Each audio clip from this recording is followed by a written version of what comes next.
तो इमैटिनिब के बारे में भी पता होना चाहिए। इमैटिनिब क्या है? टायरोसिन काइनेज इनहिबिटर है।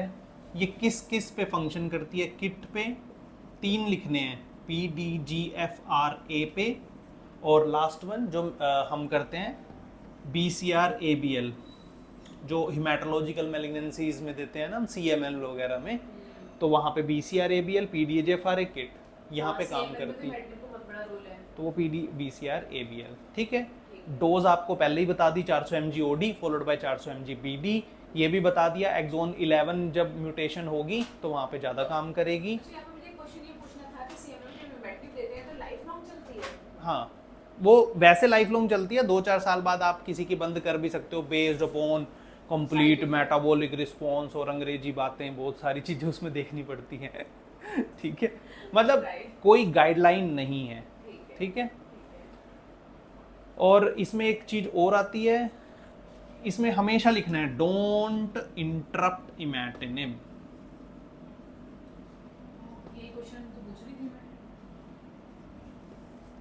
Don't interrupt imatinib for gist. जैसे एडजुवेंट आप टीकेआई देते हो, कितने टाइम के लिए देते हो? पहले कहते थे 3 साल के लिए दे दो, न्यूअर स्टडीज आ गई 5 साल के लिए दे दो, है ना। 3 और 5 ईयर्स पे अभी भी डिबेट है कि कितने मुझे टाइम तक एडजुवेंट टीकेआई देनी है। सेकंड एस्पेक्ट होता है मेटास्टैटिक जिस्ट, कितने टाइम तक इमैटिनिब देनी है, लाइफ लॉन्ग देनी है।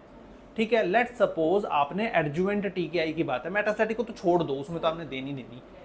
अब 3 to 5 ईयर में आप, या तो आप 3 ईयर 5 ईयर जितना भी आप दे रहे हो, उसमें आपको इंटरप्शंस नहीं चाहिए इमैटिनिब की। जिस्ट बहुत ज़्यादा रिकरेंस करता है। जिस्ट की प्रॉब्लम सबसे बड़ी क्या है? Recurrence. Even after complete surgical resection 50% से ज़्यादा रिकर करेंगे। उसी के लिए तो इमैटिनिब दे रहे हो। आप ये कहना चाह रहे हो कि जो एडजुवेंट सेटिंग्स में आपने सपोज 3 इयर्स के लिए देना है तो उसमें गैप नहीं करना है। यस, उस 3 साल में गैप नहीं करना। अगर आप 5 साल दे रहे हो तो 5 साल में गैप मत करो। हाँ, ठीक है। अब इसके वो भी बताता हूँ कैसे क्या करेगा। ठीक है, क्योंकि इसकी स्टडीज हैं कि 2 ईयर प्रोग्रेशन फ्री सर्वाइवल 80% है जिन्होंने कॉन्टिन्यूसली खाई, जिन्होंने कॉन्टिन्यूसली नहीं खाई उनमें सिर्फ 16% है।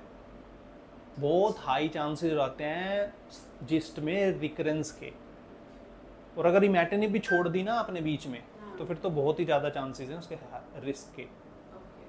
ठीक है। और इसमें एक चीज़ और आती है कि बेनिफिट ऑफ इमैटिनिब, जो आपके वेरियस ट्रायल्स हैं वो क्या बेनिफिट बता रहे हैं इमैटिनिब को देने का। ठीक है। इसमें जो 3 ईयर का आपका डाटा है और जो आपका 5 ईयर्स का डाटा है, उसको हम थोड़ा सा कंपेयर कर लेते हैं यहीं पे, क्योंकि यही सबसे बड़ी कंफ्यूजन होती है। लोग पूछते हैं अच्छा आप 3 साल के लिए इमैटिनिब दोगे कि 5 साल के लिए दोगे, बताओ। तो आपको डाटा पता होगा तो आप बता दोगे। यहाँ पे आता है 5 year progression free survival and 5 year overall survival. ठीक है, इसमें आप देखोगे ज़्यादा डिफरेंस नहीं आ रहा।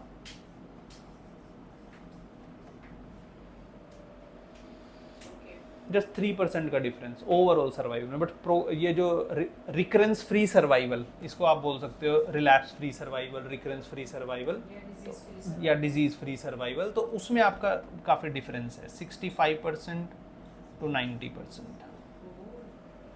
मतलब ये तो सेकंड थॉट होना ही नहीं चाहिए। हाँ, 3 वर्सेस 5 में वही यहाँ पे बेनिफिट बहुत डिफरेंस है।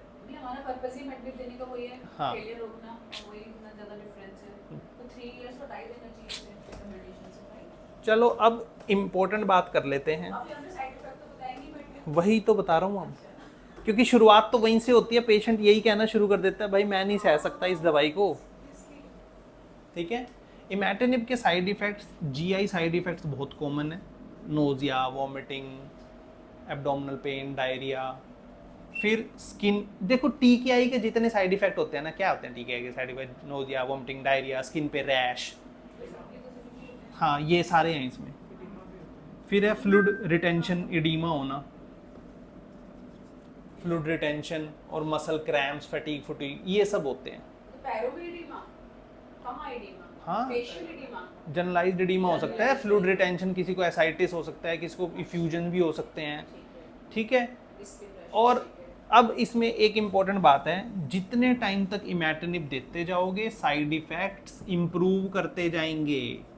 अगर बीच बीच में छोड़ता जाएगा तो साइड इफेक्ट दोबारा आते जाएंगे। इमैटिनिब की खासियत होती है, इमैटिनिब चलाते रहो, उसे बोल कि ये सब सबसाइड कर जाएगा।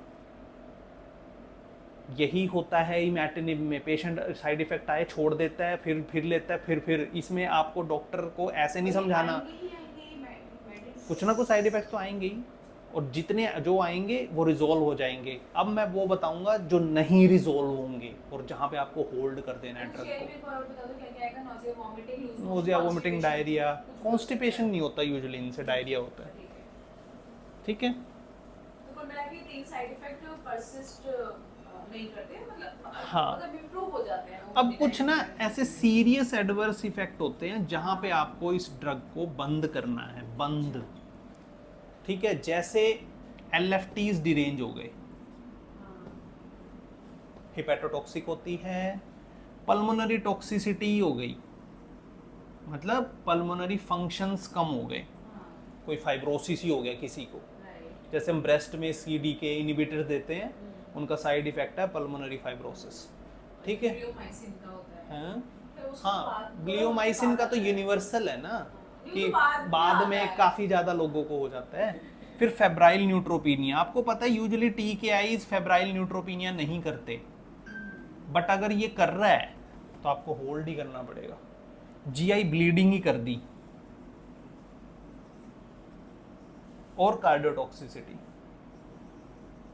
मतलब सिंपल है, कार्डियोटॉक्सिसिटी, हिपैटोटॉक्सिसिटी, GI टॉक्सिसिटी में सिर्फ एक चीज की ब्लीड ही होने लग गया, ठीक है, और पल्मोनरी टॉक्सिसिटी, सारे मेजर लंग्स ऑर्गन्स पे कोई ना कोई टॉक्सिसिटी, हाँ, लिवर हो गया, GI हो गया, कार्डियो हो गया, ठीक है, ब्लड हो गया, लंग हो गया, हाँ सही है, ठीक है। अब हम लास्ट चीज पर आ जाते हैं, चोई रिस्पॉन्स क्राइटेरिया, क्योंकि सबको ये तो पता है कि जिस्ट में रिस्पॉन्स देखना है, तो फिर हमारे पास अल्टरनेटिव TKIs है ना, वो देनी है, ठीक है। अब बारी आती है रिस्पॉन्स इवैल्यूएशन। सबको पता है कि रिस्पॉन्स इवैल्यूएट करना है, लेकिन ये नहीं पता कि कैसे करना है। चोई रिस्पॉन्स क्राइटेरिया, नॉट रेसिस्ट,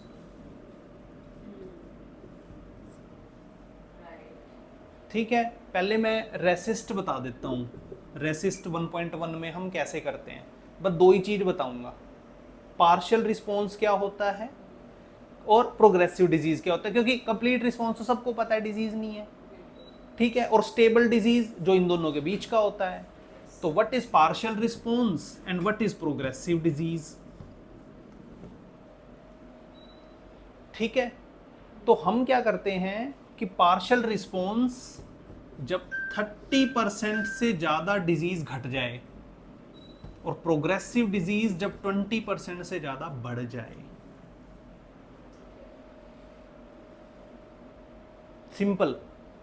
अब चोई में क्या होता है कि पार्शियल रिस्पॉन्स तब होता है जब 10% से ज़्यादा डिक्रीज हो जाए। चोई में जो पार्शियल रिस्पॉन्स है ना, वो 30 की बजाय सिर्फ 10% है, कि 10% बेनिफिट मिल गया हमें, ठीक है। और प्रोग्रेसिव डिजीज है, इसमें सिर्फ रूल ऑफ 10 है कि 10% से ज़्यादा इंक्रीज कर जाए। तो इस मानने आपको रेसिस्ट भी याद हो गया और चोई भी याद हो गया। 10-10 चोई, 30-20 चोई इसी के लिए ही है, चोई इसी के लिए ही है, क्योंकि इसका रिस्पॉन्स थोड़ा डिफरेंट होता है। इमैटिनिब का रिस्पॉन्स थोड़ा डिफरेंट होता है, वैसा नहीं होता कीमो जैसा, ठीक है।